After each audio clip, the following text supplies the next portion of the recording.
Just ahead on CTV News tonight, it was a happy day at the county courthouse. Several county children will have a new permanent place to call home.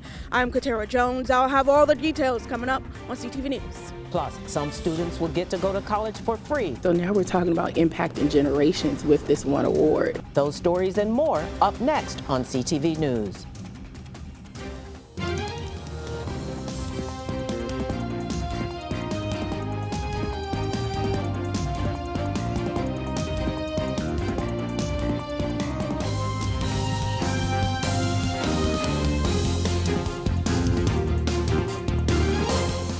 Good evening, I'm Taylor Thomas with a CTV News update. In just 2 short days, Americans will recognize November 18th as National Adoption Day. For many families impacted by child adoption, this is a day to rejoice. CTV's Katara Jones is outside of the county courthouse with more. Just in time for Thanksgiving, 8 county children were adopted into new, loving, and permanent families today. I had an opportunity to speak to Kendra and her 8-year-old daughter, Brooklyn, about their adoption journey. It's been a process that is absolutely worth it. It has been challenging at times, just with so many intricacies, right? But it is so worth it to ensure that she has the home that she deserves and that she has been a part of for over 7 years now. I feel pretty great to be my mommy's daughter officially now, so that I can tell everybody and be a chatterbox. We've been working on this for a long time, but we are going to enjoy our holidays. This is a season of gratitude, and I can think of no better present than to be officially her mommy. The circuit court here in Prince George's has been recognizing National Adoption Day since 2000. Katara Jones, CTV News. Free college tuition for some residents in Prince George's County is now a reality. Today's announcement by the bill's sponsor, Councilmember Edward Burrows, was made on the campus of Prince George's Community College. It's a life changer for some in attendance. If you live in a 6-mile radius of MGM, you will go to Prince George's Community College 100% tuition free. Having an opportunity to have resources available just takes a load off. Teaching is already such a heavy task, right? Especially right now, post-pandemic. So having the peace of mind to know that there are resources that are going to be available so that I can continue to do the passion job that I love, it just means opportunity. It means the world to me and my students. The free college tuition program is for any resident in District 8 and those living in a 6-mile radius of the MGM National Harbor. Burrows was able to rewrite a portion of the MGM deal with the County Council, earmarking $1 million to fund the program, and he was also able to get the County Council to add another $1 million to it. The free college tuition can only be used at Prince George's Community College. Over 1,000 residents will benefit from this program. To apply, you can go to the website right there on your screen. A new task force is established to look into wait times in county emergency rooms. CR 82 is one of the multiple bills passed by the Prince George's Council as the legislative year nears conclusion. The task force will study the regulatory environment, access and availability of healthcare beds before providing the council with a policy recommendation. The Walkable Urban Streets Act also passed. It includes measures aimed at saving lives by keeping speed limits low and incorporating state-of-the-art street designs. That bill was sponsored by Councilmember Eric Olson. A government shutdown ahead of the holiday season has been averted. In an 87-11 vote, the Senate has approved a stopgap package that now heads to the president's desk for his signature. Congress now has 2 more months and 2 dates to reach a long-term spending deal. January 19th for some government agencies and February 2nd for the other agencies. The bill approved does not include money for the wars in Israel and Ukraine. You're watching CTV News. I'm Taylor Thomas. After the break, a new Maryland law comes under attack. We'll have the details back in a moment. ICE is doing one more thing. They're kicking survivors in the gut. Hip-hop is an art form. But it's more than that. It's the consciousness of people. And with that comes responsibility. Today, all across the country, hospitals and insurers hide their prices. And it's creating fear, debt, and devastation all over this country. We need actual prices in healthcare. Not averages. Not estimates. We need real prices. We ask our elected officials to do better. We demand prices and transparency in healthcare. Power to the patients. Good evening and welcome back. The Archdiocese of Washington mounts a legal challenge to Maryland's Child Victims Act. The legal motion could ultimately slow down the process for hundreds of victims of child sex abuse seeking damages. The Archdiocese is trying to overturn the new law by saying it's unconstitutional. The measure, which took effect October 1st, eliminates all statutes of limitations for civil lawsuits in child sex abuse cases. The move comes after the Archdiocese of Baltimore filed for bankruptcy 2 days prior to the law taking effect. David Lawrence with the Survivors Network of Those Abused by Priests says the latest move by the Catholic Church basically puts every case on hold for likely a year. One case I know, there was a priest who was came from another diocese in Georgia, and he was sent to St. Luke's Institute for treatment of child abuse. And yet the diocese felt it was okay for him to go and say mass at a neighboring parish in Montgomery County and even minister to the children. And they knew he was a child abuser because he was here to get treatment for child abuse. And yet they put him in a parish.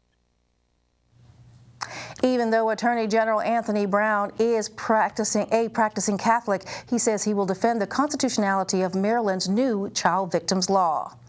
A major foundation pulls funding from CASA after the organization came under fire for recent pro-Palestinian tweets. In a letter to the immigration rights organization, the Harry and Jeanette Weinberg Foundation says it plans to stop a $150,000 payment earmarked for CASA for 2024. The foundation also says it wants the Weinberg name removed from 2 employment centers it helped fund in the Baltimore area. Meantime, Jewish lawmakers are continuing to call for a public apology from CASA.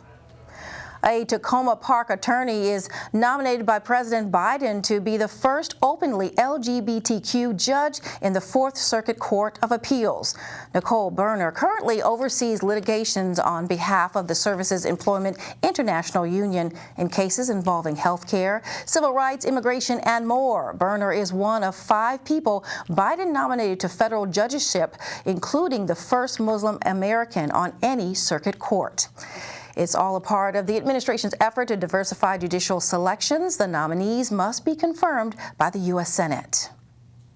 Police arrest a man following a carjacking in Oxon Hill. It happened yesterday afternoon around 12:30 at South Lawn Park near Oxon Hill High School. According to investigators, the victim reported that his silver Lexus was stolen by gunpoint by 5 men. Police were able to locate the vehicle by using the car's tracking app. The Lexus was found on the 2400 block of Southern Avenue. Police arrested a man who attempted to flee the vehicle. As for the suspects, police say 2 of the 5 appear to be wearing school uniforms. Anyone with information is urged to contact police. A Laurel man pleads guilty to an unemployment insurance fraud scheme. According to the plea agreement, 28-year-old Michael McCoge and co-conspirators submitted more than $1.5 million in fraudulent claims.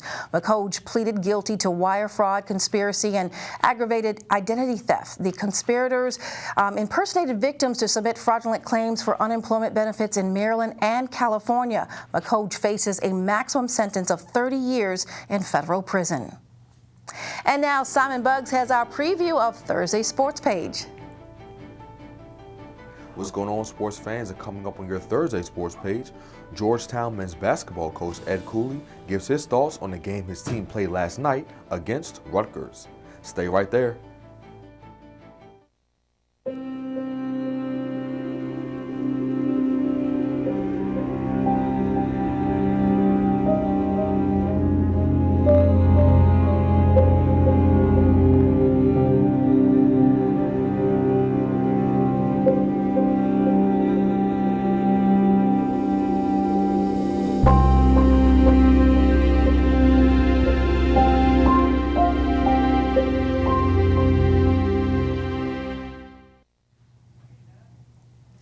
evening. With the holidays around the corner, the Maryland Motor Vehicle Administration is urging motorists to buckle up. This encouragement comes as the administration's safety office says data shows a slight decrease in seatbelt use in Maryland. The state's annual survey showed a dip in usage to 92.1% from 92.7%. Maryland requires all occupants of motor vehicles to wear seatbelts. Children under 8 must be in an appropriate booster or child safety seat. Failure to do so could result in a ticket.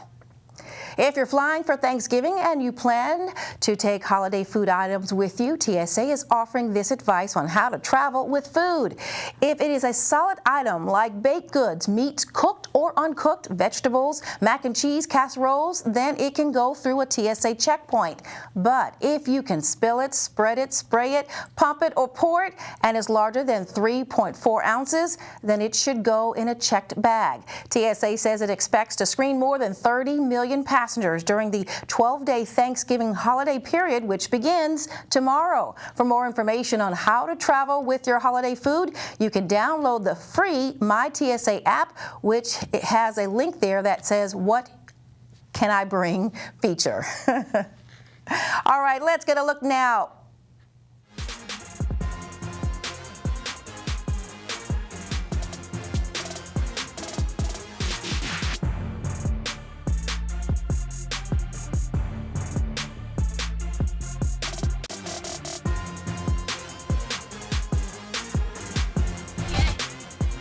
Okay, everyone, it's time for your Thursday sports page. We'll start with some college hoops news.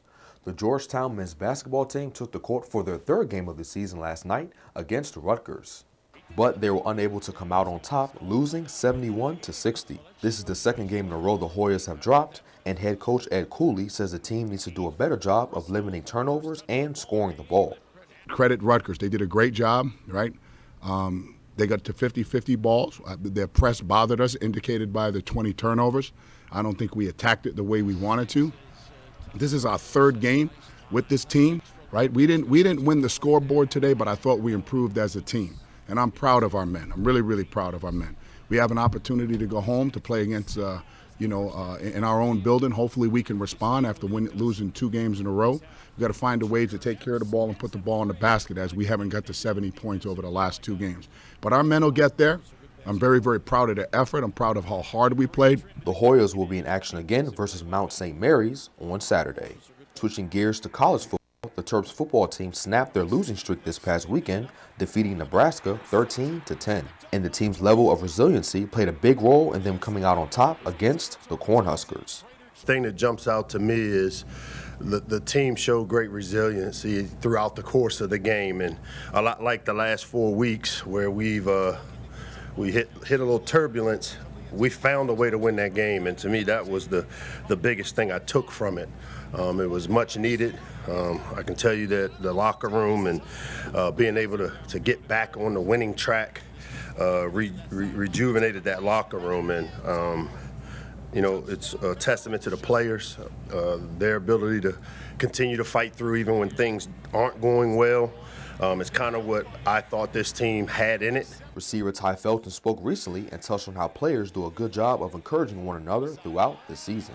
You see a lot of guys on the team, no matter who you are, whether you're the quarterback, the lineman, or DB, just trying to lead and try to push guys to be the best version of themselves. So I've been seeing that ever since from year 1 to year 3, and I see a huge improvement in it, and it kind of shows because the program has been trending upwards. So. And that is your Thursday sports page. Simon Buggs, CTV Sports. Thanks, Simon. All right, let's get an early look at our weekend weather forecast tonight. Mostly clear skies, low around 45. Friday, partly sunny with a high near 70. Get this. Saturday, mostly sunny with a high around 58 degrees. And Sunday will be gorgeous with temperatures in the mid-50s during the day. Well, that's a wrap of our CTV News update. Join us again tomorrow for more local news. Good night.